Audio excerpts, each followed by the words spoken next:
We skirt the alkali lake along the rim's basalt edge and scoot up over a plateau, so high the top of the truck scrapes the sky, so high no one stays here even to turn on an open sign.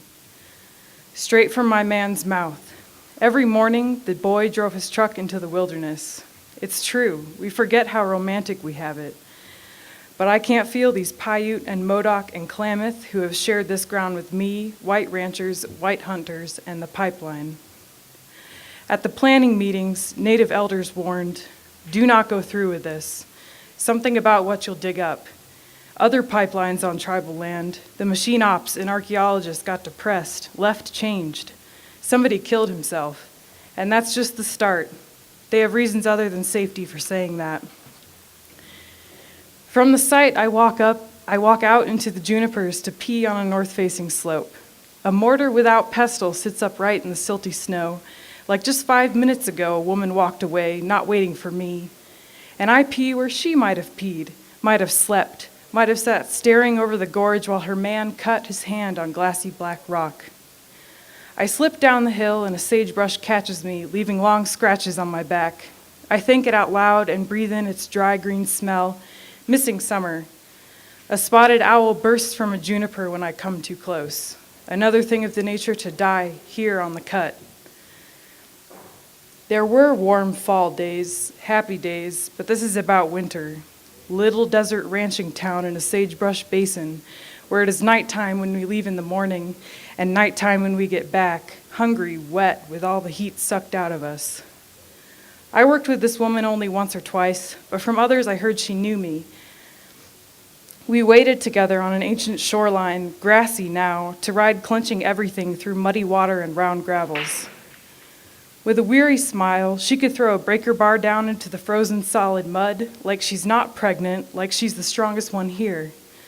We both have read the same book of stories on the taming of this Oregon desert, me and she in yellow waders.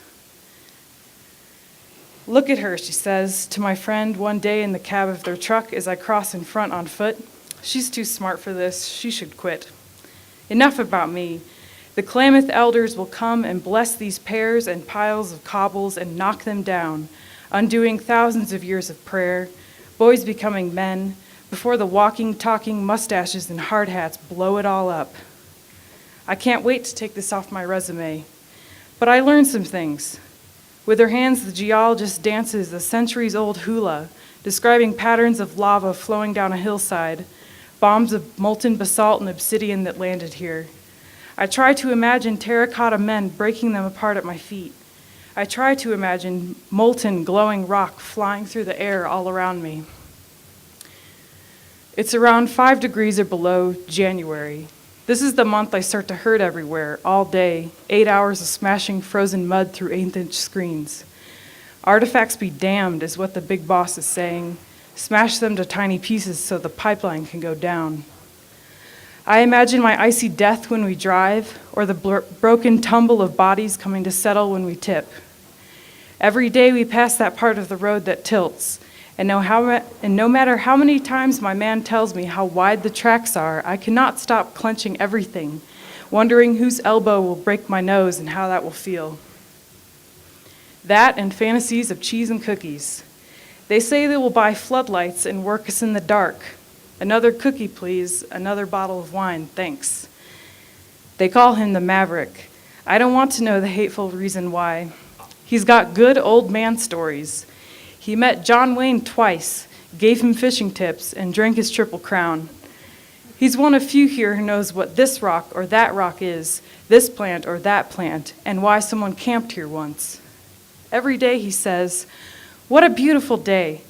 I drape over my tears, over my screen like a child. I look up, he's always right. The sagebrush and cheatgrass shine with ice and sunlight. The untouched land slopes and breaks in a gorge of basalt. Later I will pine for this country. I crawl up out of my skin every morning and end the night with a screaming fit at my man. I drive through the desert, guessing and weighing the cost of corpse shipment, search and rescue, cremation. Me and some of the boys figure a 30-minute hike and we'll beat the last transport to the trucks. So we walk up the pipeline cut over frozen-tipped waves of mud. Our mountainside is not visible from any truck on any road. From the top, we can see for 20 miles. The alkali lake stretches before us, a layer of blue between two mountain ranges. Machinery wallops by in no hurry, and the giant steel pipe cracks and utters curses in the cold, balanced 2 meters up from the earth on wood pallets. On the 2-hour drive back, my snoring cargo misses the hawk perched on the power line, in that same spot 3 different days on our way home from work. Did you hear about the man who had a heart attack? A woman says at the table across the way at the diner, where we eat grease, bread, and beef. Helicopter took an hour and a half. That man could have died, she says. From Texas, 200-some pounds of rough youth. The pipeline has crushed men. Its minions, ice and gravity, have flung trucks from the road, tumbling into canyons. We are all of the nature to die here on the cut. I didn't sign up for this, I think, as the big boss lady says, remote camp, like it'll be a blast, toiling in the snow and sleeping in a sub-zero trailer. But if you ain't man enough to swallow, you ain't man enough to chew. And maybe the hazard pay is worth risking the few sane synapses I have left. So I choose to continue this test of endurance. Looks like I'll have to drink myself to death. Me and my man eat Valentine's dinner, local steaks, potatoes, wine, knowing what we celebrate is all over, knowing that camp is waiting for us in the dark an hour east of town. Later, in Nevada, a girl with pigtails and a blue bandana will introduce us as fellow prisoners from the internment camp. 16 inches of snow wait as I stand in flip-flops to go to the showers. Nobody would get it but soldiers, cowboys, refugees. We ride in a repurposed deportation bus with caged windows and autographs in Spanish scrawled in black marker. The back end slips off the road into the ditch. For once, I'm not the only one scared, and my man doesn't give me that look, just holds on tight, no disdain, disgust that I know so well, stuck here in my brain but loosening.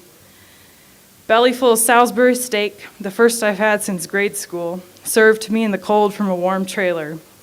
Thousands of calories meant for a backcountry firefighter, not a field tech who stands and crouches and shovels. I eat it all. We are outside 24 hours a day, in the snow, barely moving, unless you are the lucky one in the hole moving dirt, stripped down to your t-shirt. Other crews have thick canvas, propane heat, but we, the Mavericks crew, have grit. And we got the juicy spot, he says, exposed in this dip in the desert. So juicy, I think, as I heave myself out of the muddy, meter-deep hole with no artifacts at all, only evidence of fast floods in the tumbled rocks and dirt. I'll die if I don't dig. It's come to that. Don't snatch my shovel away. I drove here on a sheet of ice to dig a hole, a calculated miss, I think, in a sideways blizzard. If I don't dig, I can't drape over that screen and think, that's all I know. Digging keeps me sane. The Washoe tribe of Lake Tahoe are the only ones with a snow dance. They and the Californians, those bastards, sent a blanket of snow up the mountains just for us, says the Paiute monitor, a smiling woman who finds the artifacts we miss and flags them for us with neon tape. Digging queen, young and sweet, only 23. Since I don't talk, my actions must scream. So I'm in the hole, 2 meters square, another meter deep, and I've dug most of it myself with 5 or 7 others watching. They're praying, the monitor says to me, laughing, when there are 4 people bunched around a screen doing nothing. My back is a little sore since the last few weeks they put me with very pious people, and I dig alone every day, all day, for 3 weeks, with daydreams of rail workers slinging hammers from heel to toe, working up the mountain. The John Henry rock drill makes the straight walls of the trench, the long steel pipe's eternal resting place, straight down into bedrock. So this day I'm in the hole, I dig all day, share my last cigarette, and keep 5 people busy screening and another 5 busy praying while the geologist from the office oversees.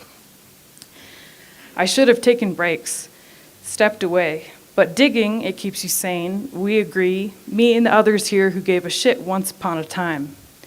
In the overview photos that day, I'm crowded in the corner, pain I didn't feel yet wrinkling my chin. I was tired after work, tired like I'd never been before.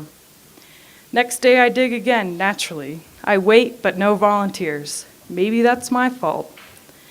On my knees to trowel a flat, straight floor in the dirt, I stretch out a fist to prop up my torso, lean my weight into my knuckles, and feel a now telltale tug in my trapezius. I am stabbed right behind and below my beating heart. I turn around to see what stray, sharp implement has found its way into my back. A heart attack, maybe, sure could be. Why didn't I quit smoking? Why did I start? Why did I eat that saturated fat? It didn't kill me, too bad. I go to my man, afraid one wrong move and my heart explodes or my rib pops out and flings into somebody's screen, already covered with barbecue sauce. I ruin his fun with my wrinkled chin. Will you dig for me, please? I say to that face of disdain. Maybe a fleck of obsidian was tapped in my ribs, right by my spine, by a man whose stacked rock prayer, right of manhood, I left undefended. His blade remains there, just under my heart, and will be there forever, it looks like, but loosening. A scar from the pipeline, like the treeless stripe across the desert. They have machines that grab junipers by their ankles, rip them from the ground, and hurl them from the right-of-way. My man gets angry at my tears, the public ones, sobs escaping, some of few sounds I make at the worksite. My breaths are short, fearful, pained. He shakes his head and enters the tent to dig. I bash a clod of frozen mud into the wire mesh of the screen with the butt of my trowel. The obsidian shifts in my back. Every breath expands my lungs against it, a searing hot sting, worse than I have ever felt. I think heart attack, broken rib, barbecue, never once until just now remember the hunter behind me tapping his blade into my back. My recent ancestors, whose big square hands I have, sat outside Oklahoma until they couldn't take it anymore and then moved into Indian territory. I have nothing to do with this, I tell the hunter, except that westward push. I don't use natural gas. I plug my electric skillet into the motel wall every night. I just work here, try to mitigate the horror. I'm on your side, or what I guess would be your side. You can put a pipeline over my great-grandma's country Baptist church in South Georgia, and we'll call it even. She ran her own general store and called grown men sonny boy. But what was sacred to her is not sacred to me. All my culture makes is waste, trash, hundreds of thousands of rusty, crushed cans along every roadway in the country. I can't even scream.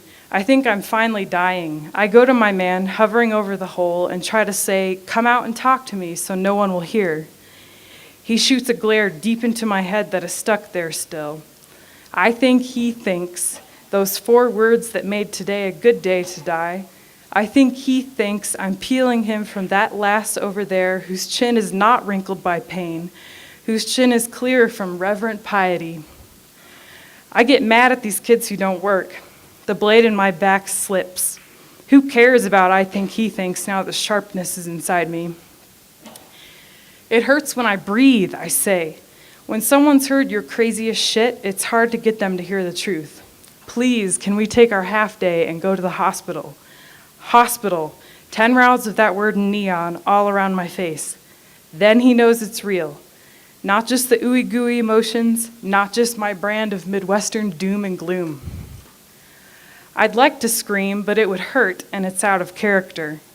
I'm sorry, Paiutes and Klamaths and Modocs, that your grandma's grandma died so crummy men like this one here can manifest their destinies.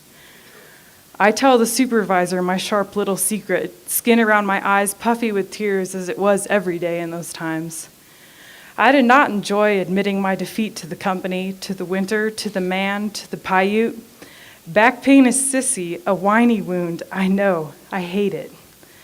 The boss believes me, no questions, no side-eye, and I lie on my back in the rocky snow as he gets the native monitor on the radio to pick me up.